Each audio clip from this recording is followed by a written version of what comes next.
Mazmur 28 ayat 6 dan 7. Demikian firman Tuhan. Terpujilah Tuhan karena Ia telah mendengar suara permohonanku. Tuhan adalah kekuatanku dan perisaiku. Kepadanya hatiku percaya. Aku tertolong, sebab itu beria-ria hatiku, dan dengan nyanyianku aku bersyukur kepadanya. Sekali lagi saudaraku, Mazmur 28 ayat 6 dan 7. Terpujilah Tuhan karena Ia telah mendengar suara permohonanku. Tuhan adalah kekuatanku dan perisaiku. Kepadanya hatiku percaya. Aku tertolong, sebab itu beria-ria hatiku, dan dengan nyanyianku aku bersyukur kepadanya. Terpujilah nama Tuhan. Tuhan mendengar suara permohonan kita. Terpujilah Tuhan. Ia telah mendengar suara permohonan kita, yang dengan rendah hati, penuh hormat datang kepadanya. Yang dengan rendah hati, penuh hormat datang kepada Tuhan. Berseru kepada Tuhan. Ia mendengar suara permohonan kita. Ia mendengar, mengetahui doa kita. Alangkah menyedihkan kalau kita berdoa tetapi Tuhan tidak mau mendengar. Bukan Dia tidak tahu apa yang terjadi di bawah kolong langit ini. Bukan tidak tahu bahwa Tuhan itu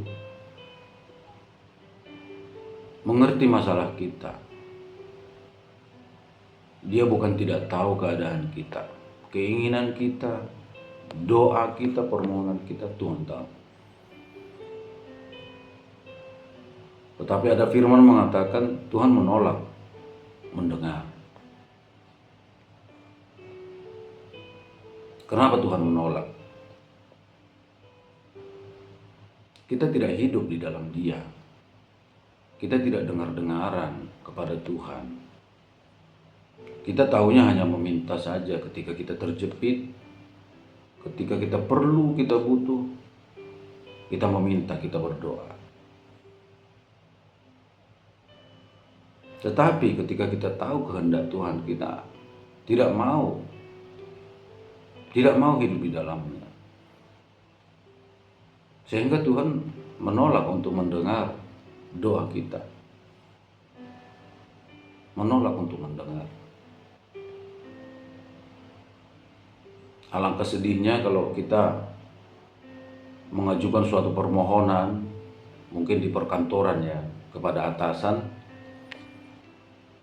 tetapi permohonan kita hanya ditumpuk saja, tidak dibaca, tidak diketahui apa permohonan kita. Pengajuan kita itu hanya menumpuk saja di situ, di kantor. Dan pada waktunya nanti, ketika tumpukan itu semakin banyak, mungkin dari orang-orang lain juga, dan itu akan dibuang. Itu sangat menyedihkan. Tetapi firman Tuhan di sini berkata, terpujilah Tuhan karena Ia telah mendengar suara permohonan kita. Mengapa demikian? Karena kita menghormati Tuhan. Kita menjauhi kejahatan. Kita menolak memiliki hati yang jahat. Kejahatan itu bukan hanya merampok, membunuh, begal, tidak. Ketika kita tidak menghormati Tuhan, itu jahat di hadapan Tuhan. Kita hanya mengambil keuntungan dari Tuhan. Ketika perlu baru datang kepada Tuhan. Ketika kita aman-aman saja, kita hanya menikmati kekayaan kita, menikmati apa yang sudah kita peroleh, menyenangkan diri kita sendiri. Itu jahat di mata Tuhan. Itu jahat di mata Tuhan. Mementingkan diri sendiri, tidak menghormati Tuhan. Mau hidup sesukanya, semaunya aja. Dan Tuhan pasti menolak doa-doa yang orang-orang demikian. Dia sangat mengasihi kita, tetapi dia benci dengan dosa kita, benci dengan kelakuan kita yang tidak benar,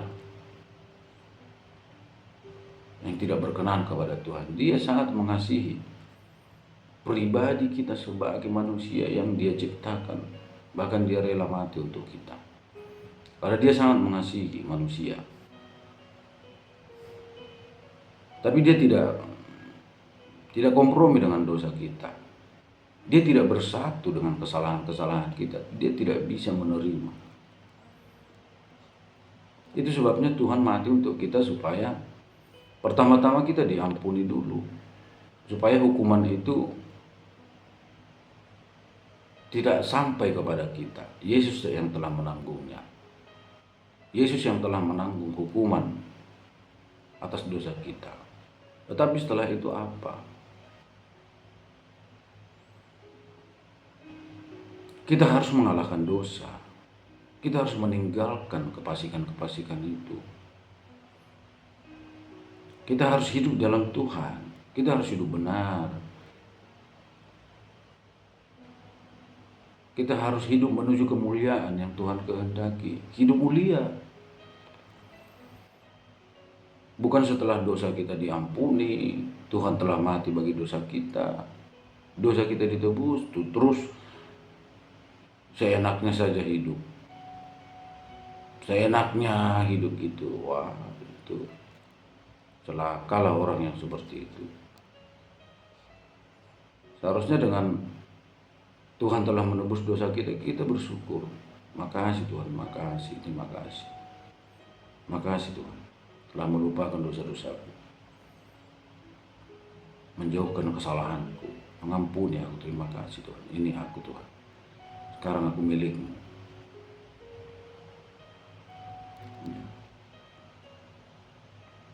Terpujilah Tuhan karena Ia telah mendengar suara permohonanku. Yesaya 59 ayat 1 dan 2 mengatakan, bukan kurang panjang tangan Tuhan menolong kita, bukan kurang peka telinganya mendengar seruan kita, tetapi yang menjadi penghalang antara kita dengan Allah kita itu adalah kesalahan kita, dosa kita, sehingga Ia tidak mau mendengar doa kita. Dia tidak mau mendengar.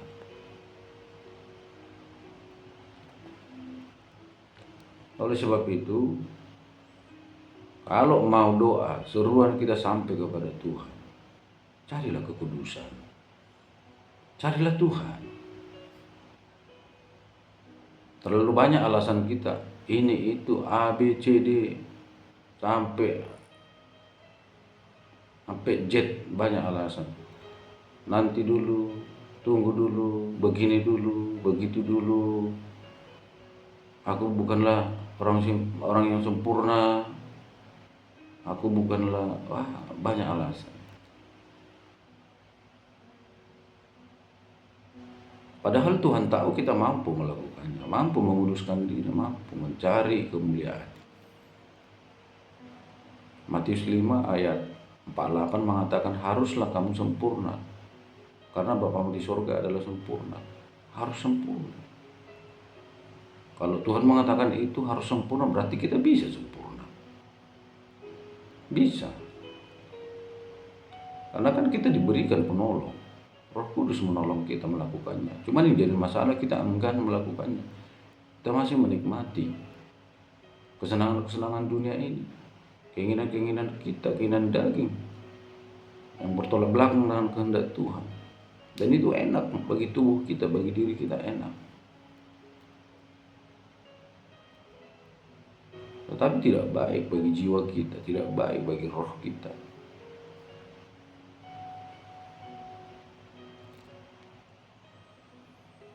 Terpujilah Tuhan karena Ia telah mendengar suara permohonanku. Ayat yang terakhir, Tuhan adalah kekuatanku dan perisaiku. Setelah Tuhan mendengar doa kita, permohonan kita, Ia telah menjadi kekuatan, menjadi pelindung kita. Kekuatan kita menjalani kehidupan yang berkenan kepada-Nya. Menjadi perisai. Perisai itu perlindungan. Tuhan melindungi kita. Tuhan memberi kekuatan kepada kita. Tuhan melindungi kita. Kepadanya hatiku percaya. Ya, ini penting. Kita harus tetap percaya kepada Tuhan. Kita harus tetap percaya kepada Tuhan. Sehingga memampukan kita untuk tetap berada di dalam Dia. Kalau kita sudah tidak percaya lagi kepada Tuhan, ya kita keluar dari persekutuan dengan Tuhan. Kita bisa meninggalkan Dia, tidak percaya lagi.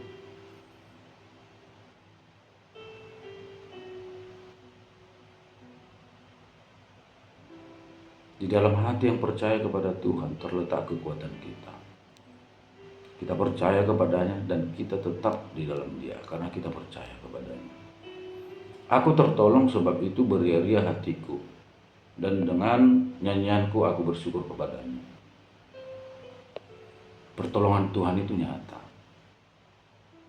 dan kita bersuka cita. Kita akan mengalami pertolongan Tuhan. Sukacita yang besar ketika pertolongan Tuhan itu membebaskan kita, meluputkan kita dari mara bahaya kecelakaan. Kita beria-ria, bersukacita. Kita terselamatkan. Dan kita bersyukur, kita bernyanyi untuk Tuhan. Kita memuliakan Dia, mengakui Dia atas kebaikannya, atas pertolongannya. Sehingga kita terluput, kita terbebas, kita tertolong. Kita diselamatkan. Bersyukurlah kepada Tuhan.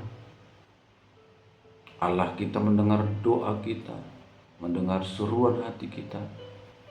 Dan Ia menjadi kekuatan kita, menjadi perisai kita, menjadi